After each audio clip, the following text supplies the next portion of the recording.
Mais surtout, je voulais revenir à tes débuts. Donc, tu disais que tu avais découvert le shop sur Instagram et aussi tu as fait donc, ta formation pour être tatoueuse dans le shop.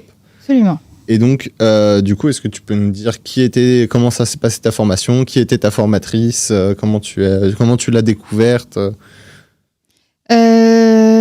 le gamin, dis-moi, déjà, j'y suis rentrée.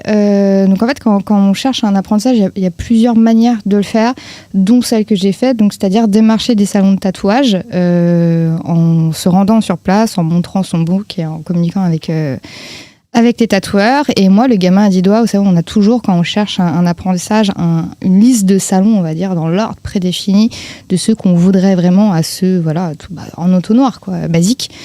Et moi, le gamin, c'était le premier.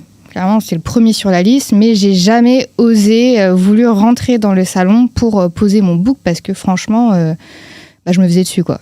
Clairement, à chaque fois que je passais devant le shop, c'était toujours blindé, il y avait plein de monde et je me suis dit, jamais de la vie, je pourrais y aller. Et pour être très honnête, je me sentais pas du tout légitime d'y aller et proposer mon book. Et en fait, en faisant d'autres salons, je suis tombée sur une tatoueuse qui m'a dit « Mais va au gamin 10 doigts, ils sont super sympas, tu verras. » C'est vrai que c'est toujours très impressionnant, le gamin, parce qu'il a quand même une bonne renommée. Donc du coup, j'y suis pas allée.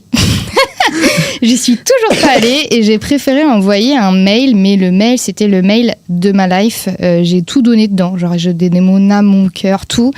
Et je me suis dit, de toute manière, quand on envoie un mail, c'est ça passe ou ça casse. Et pour que ça passe, faut qu'il envoie, quoi. Et c'est passé.